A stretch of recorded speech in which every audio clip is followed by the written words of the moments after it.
Prescott, Arizona Territory, June 1874. The heat clung to everything: stone, skin, silence. Zacharias Granger dismounted in front of St. Mary's Church, dust coating his boots and the hem of his coat.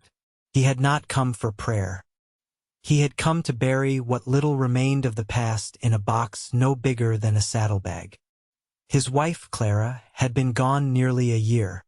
His boy, Milo, 5 years old and full of questions Zacharias could no longer answer alone, waited back at the ranch just outside town. He stepped under the stone archway, but the sight stopped him cold. A woman sat slumped on the steps, her dress torn at the hem, hands folded in her lap, empty. Her eyes were open, but they looked past the world. She was young, maybe 20, 21, and her face carried the kind of stillness that came from being stripped down to bone and prayer. Her hair was the color of straw at harvest, tangled and sunburned at the edges. Zacharias cleared his throat. "Ma'am?" She blinked, slow like it hurt. "I'm not asking for money," she said. "I just needed to sit. You look like you need more than that." She didn't answer, and he didn't press. The wind shifted, carrying the smell of dust and sagebrush. A passing woman dropped a coin near her feet. The girl flinched like she had been struck. "I'm not begging," she muttered. "Then let me offer," Zacharias said. He reached into his coat and held out a folded square of jerky. "You eaten today?" She looked at him long and hard before taking it. Her fingers brushed his. They were scraped raw. "My name's Zacharias Granger. I have a wagon, and a boy who could use someone who knows how to talk soft to him." She stared at the jerky in her hand. "Why would you help me?" He crouched beside her, his voice low. "Because I know the look of someone who's lost everything." She did not cry. She simply nodded, slow, like something inside her had finally cracked. "My name is Selene Kirk." He helped her to her feet. She limped slightly. Her shoes were too thin for the gravel. They rode in silence. Zacharias kept glancing at her from the corner of his eye. She held her arms around herself like a shield. Her eyes never stopped moving. At the ranch, Milo waited on the front steps with a wooden horse in one hand and a curious frown on his face. His blonde hair gleamed in the sun.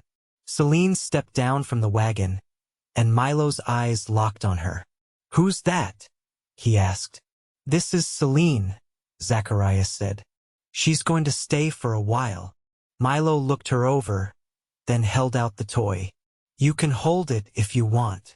Selene's lips parted, surprised. She knelt, touching the horse with both hands. "Thank you," she whispered. Zacharias swallowed hard. That was the first time he saw her smile. That night she helped slice beans for supper. Her hands were clumsy at first, but steady. Zacharias watched her across the table, the lamplight turning her hair gold again. Milo leaned against her side like it was natural. "You have family?" Zacharias asked after Milo had gone to bed. She looked into her cup. "Not anymore." He waited. "I had a husband. He died in a fire near Winslow. I was pregnant. The baby didn't make it. Then the bank took what little we had. I walked for days. I thought maybe if I got to Prescott, someone would help. But no one did." Zacharias stared down at his calloused hands. "You are not a burden here." Selene looked at him then, really looked. "Why are you so kind?" He met her eyes. "Because I remember what it was like when I needed someone and no one came." She stood slow. "I can work. I am not afraid of it." "I know." Over the weeks, Selene stayed. She cleaned the porch, learned to set fence posts, and grew easy in the saddle. She sang while she worked, soft little tunes that made Milo hum along. Zacharias found himself listening for her voice every morning. One evening, a summer storm rolled in sudden and hard. The wind slammed the shutters, and Milo woke crying. Selene rushed to his room before Zacharias could stand, gathering the boy in her arms. "It's just thunder, little one," she whispered, holding him close. "Just the sky's way of shaking off the day." Zacharias stood in the doorway watching her rock his son with a tenderness that made something twist in his chest. When she looked up and saw him, she smiled. That night, after Milo finally slept, Zacharias stopped her in the hallway. "You are good to him," he said. She nodded, brushing a strand of hair behind her ear. "He needs someone." So do I. There was no kiss, not yet. Just the truth plain between them. Selene reached out and touched his arm. I am not ready, but I am not afraid anymore. Zacharias nodded, face soft in the lamplight. I can wait. And he meant it. By mid-July, the rains had softened the hard-pan trails around the ranch, and the cottonwoods down by the creek had filled out with sudden green. Selene took to walking there in the early mornings before the heat thickened, her skirts brushing against rabbit brush and wild clover. She moved differently now, her gait steadier, her shoulders squared. She no longer flinched when someone spoke her name. Zacharias watched from the barn window as she led Milo down to the water's edge one morning, their backs to him. The boy held her hand with the ease of someone who trusted where he was led. Zacharias didn't follow. He finished oiling the harness and let time pass the way it did when something good was happening and you didn't want to stir it too much. Later, Selene came back alone, arms full of washed carrots from the garden. She set them on the porch table, wiping her brow with her sleeve. Your boy's got a sharp eye, she said. Spotted a red-tailed hawk before I could. He's always watching the sky, Zacharias replied. Says he wants to fly someday. She smiled at that, but it was quieter than before. My baby would have been the same age.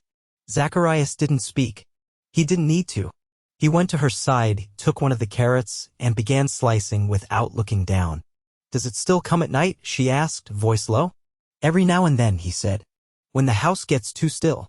You. She nodded. But I've started dreaming of things that haven't happened yet, too. That's new. His hand paused mid-slice. What kind of things? Laughter, she said. A porch full of it. A table with 3 plates instead of 1. That evening, a neighbor rode in with a letter from town. Zacharias read it twice, then folded it slow. Mr. Denton's moving east. Says he's closing the schoolhouse down unless someone steps in, he said. Selene glanced up from the hearth where she was teaching Milo to count coins. There are children out this way? 6 families within riding distance. They take turns hosting lessons in the church basement. She ran her fingers along the edge of the coin. I taught for a season before I married. Only letters and sums, but I still remember how. Zacharias tilted his head. You'd want that. I'd like to be worth something again, she said. To more than just the quiet. He leaned against the doorframe. You already are. She didn't answer, but her eyes met his and held. Over the next days, she spoke with the mothers, rode out to see the church basement, and gathered what slates and chalk she could from the general store. When the first morning came, Zacharias helped her hitch the team to the wagon, and Milo climbed up beside her like it was the most natural thing in the world. You don't have to be everything at once, Zacharias said, handing her the reins. I'm not, she replied, just trying to be something good again. When they returned that afternoon, Milo recited a verse from memory, face shining. Zacharias lifted him down and turned to Selene. You look tired, he said, brushing hay from the bench for her to sit. She sank down, pulling a paper from her skirt pocket. One of the girls drew this. Said it was me. She handed it to him. The figure was crude, a stick woman with a wide skirt and hair like the sun. But the smile was unmistakable. She sees you, Zacharias said. Selene looked out over the field, where the wind bent the grass in long, slow waves. I'm starting to see myself again, too. He didn't touch her. Not yet. But he sat beside her until the sun set behind the ridge, and the crickets began their evening song. The quiet between them was no longer empty. It had shape now, weight and warmth and the slow, certain press of something growing. By early August, the heat had settled into the valley like a second skin, dry and taut. The days stretched slow, full of labor and dust, but the rhythm of their lives had taken root, quiet and certain as corn growing under sun. Selene rose before dawn now, not out of habit but by choice. She moved through the house with ease, her presence no longer careful but claimed. Zacharias had begun building a small shed out near the eastern fence, not out of need, but because Selene had mentioned the idea of a henhouse once, offhand while washing dishes. He hadn't said anything then, just nodded. Now he was halfway through framing the walls. She noticed on a Tuesday morning, stepping outside to find the frame staked and square against the earth. You're not much for idle hands, she said, brushing flour from her skirt. I had the lumber, he answered. Figured it'd be put to better use than leaning in the barn. She walked the perimeter of the posts, then looked back at him not with surprise, but with something steadier. I'll help you set the roof. He handed her a hammer without a word. That evening, after Milo had gone to sleep with a whittled horse tucked under his arm, Selene sat on the porch with a basin of water at her feet, soaking her hands. Zacharias joined her with a cup of coffee gone cold, his shirt clinging damp at the collar. You always build things for people without telling them? She asked. I do when I want them to stay, he said. She didn't look away. I wasn't sure you'd ever say it out loud. I wasn't sure I needed to. You already are, Selene. You're here. She dipped her fingers into the basin again. I still have days where I feel borrowed. Like I'm wearing someone else's skin. You're not, he said firmly. You're not passing through this place. You've planted yourself. She leaned back against the post, eyes on the stars just beginning to show. I never thought I'd want to be seen again. You're not just seen, he said. You're known. The quiet between them wasn't tentative anymore. It had weight, like something earned. The next morning, while Zacharias rode out to check the upper pasture, Selene stayed behind to mend one of Milo's shirts. She hummed under her breath, needle glinting in the sunlight. When the boy ran in from the yard with a scraped knee, she didn't hesitate. She washed the cut, kissed his forehead, and told him not to cry, though he hadn't. You're brave like your father, she told him, tying off the bandage. Milo looked up at her, serious. Are you my mother now? She paused, fingers resting on the edge of the cloth. I'd like to be, she said softly. If you want that. He nodded, then reached for the spoon she'd left in the bowl of dough. Can I lick it? She laughed, then clear and full, and handed it over. When Zacharias returned that night, he found her in the doorway, apron dusted with flour, the scent of something sweet curling through the air.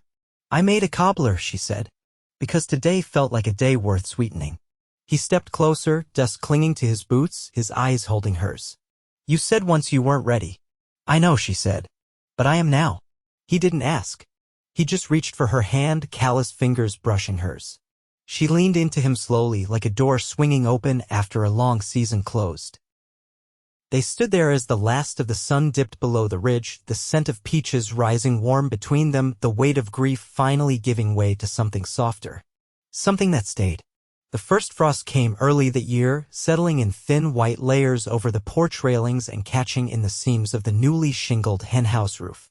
Selene was the first to feel the shift in the air, her hands pausing in the morning water as she rinsed the last of the canning jars.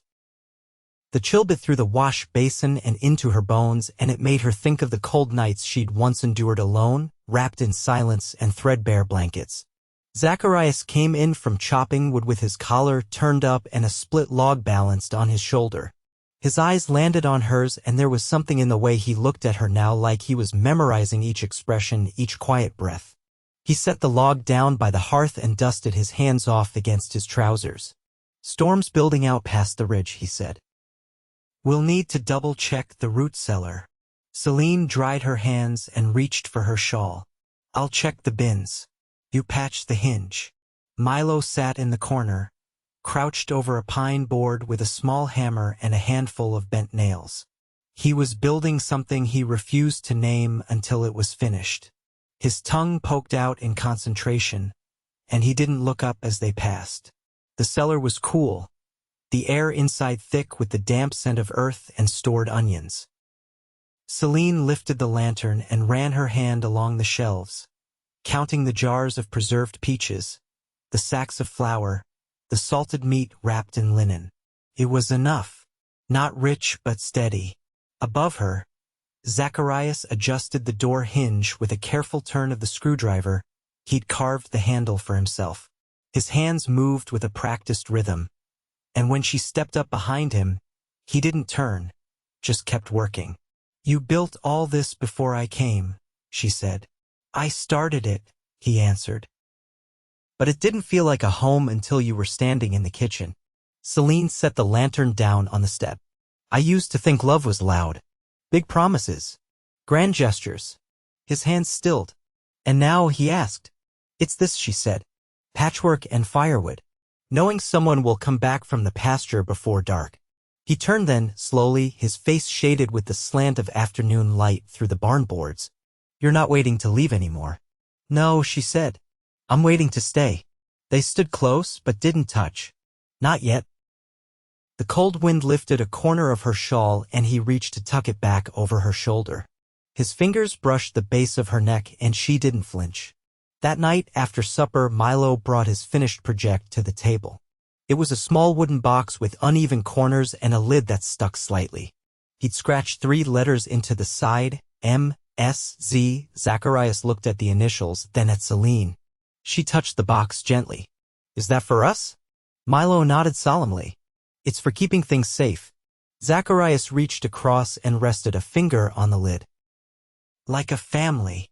Selene met his gaze over the boy's head. "Exactly like that." Later, after Milo had curled into his blanket and the fire burned low, Selene sat on the edge of Zacharias's chair, her knees drawn up beneath her.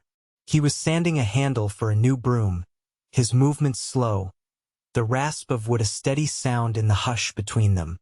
"I want to marry you," she said. He set the handle down. "Not because I need to," she said quickly, "but because I want to call this mine. You, him, this house." Zacharias stood, walked to her, and took both her hands in his. His voice was quiet. "Then we'll do it honest. In town, with papers. You'll wear whatever makes you feel beautiful and I'll stand beside you like I've been waiting every day for you to say that." She didn't cry, but her breath caught. "You're not afraid?" she asked. "I was," he said. "But not anymore. Not with you." She leaned into him and his arms came around her, not to shield but to hold. The fire popped quietly and the wind scraped along the outer wall, but none of it reached them. In the silence, their promise took shape, not a beginning, but a binding. They would marry before winter deepened. There would be no grand ceremony, but there would be bread warm from the oven, a boy grinning in a clean shirt, and a man and woman who had been broken in different ways, choosing one another not out of desperation but out of trust. Trust that they had already weathered the worst, and that the rest of their days would be built not on what they'd lost, but on what they'd made with their open hands. The wedding was held beneath a cottonwood near the creek where the breeze carried the scent of wild mint and the low hum of insects filled the stillness. There was no preacher, only Mr. Kincaid from the general store, who'd once served as justice of the peace back in Missouri. He wore his best jacket, a little tight across the shoulders, and cleared his throat 3 times before speaking. Selene wore a dress stitched from yard goods she'd bartered for with lessons in sewing, the color a pale blue that caught the sky. A braid lay over her shoulder, tied with a narrow strip of lace she'd kept folded in a tin for years. She stood steady beside Zacharias, her hand in his, and didn't look away, not once, as the words were said. Milo handed them a ring, carved from antler and polished smooth. Zacharias slipped it onto her finger with hands that didn't shake. And when it was done, they didn't kiss in front of everyone. Instead, they turned inward, foreheads touching, and stayed like that until the breeze stirred the edge of her skirt and Mr. Kincaid quietly declared it so. The neighbors brought what they could: bread and coffee, a crock of pickled beets, a pie with no top crust but plenty of flavor. The children ran circles around the tree, and someone brought out a fiddle. Selene laughed with her whole face, and Zacharias kept his hand lightly at the small of her back. Not possessive, just sure. That night, after the lanterns had burned low and Milo had been tucked in with his arms around his wooden box, Selene and Zacharias stood at the threshold of the room they now shared. The bed had been made with fresh linens, the quilt turned down. Outside, the wind had gone still. Selene ran her fingers along the edge of the doorframe. "I thought I'd feel nervous." "Do you?" Zacharias asked. She looked up at him, her voice soft. "No. Just ready." He reached up and loosened the ribbon from her braid, letting the strands fall. "You don't have to be anyone but who you are now," he said.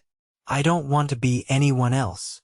They moved together with intention, not urgency, as if every motion was a vow. There was no hurry, no fear, no ghosts, only warmth and breath and the quiet wonder of having found one another whole. The next weeks passed with a rhythm that felt like permanence. They planted winter spinach and stacked cords of pinyon for the stove. Selene's lessons moved indoors to the church basement again, and Zacharias spent time teaching Milo how to read trail signs and sharpen a blade without gouging the edge. One afternoon, Selene returned from town with a parcel wrapped in brown paper. She laid it on the table and untied the string. Inside was a small printing press, second-hand and missing a few screws. She traded tutoring hours for it. "I've been writing down the stories the children tell," she said. "Their families, the land, the things they've learned. I want to keep them from being lost." Zacharias ran his thumb along the edge of the roller. "You're building more than a school." "I'm building a record," she said. "Something that lives beyond us." He nodded, then kissed her temple. "Then we'll make sure it lasts." They spent evenings setting type together, her fingers inked, his steady at the alignment. Milo helped when asked, usually by fetching water or holding the paper still. Winter came hard, snow thick against the eaves, but the house held warm. They played games by firelight and read from the old books Selene had collected. On nights when the wind howled, Zacharias would hold her close beneath the quilt, her feet cold against his legs, and they would listen to the storm without fear. One morning, as the frost melted in fine beads along the window glass, Selene stood in the kitchen, her hand resting low on her belly. Zacharias was pulling on his boots when she turned to him. "I think we'll need a cradle," she said. He straightened slowly, his eyes meeting hers. "Are you sure?" She nodded once, a quiet joy blooming through her. "I'm sure." He crossed the room in 3 strides and wrapped his arms around her, holding her in a way that felt like shelter and promise all in one. They didn't speak right away. They didn't need to. By spring, a small cradle sat near the hearth, built from the same wood as the box Milo had carved. Selene's press stood beside the window, her printed pages drying on a line stretched between 2 nails. Zacharias had finished fencing the south pasture, and Milo had taken to carrying a journal, sketching birds and tracks and clouds. Selene gave birth in late June, beneath the same cottonwood where they'd wed. The labor was long but clean, and Zacharias never left her side.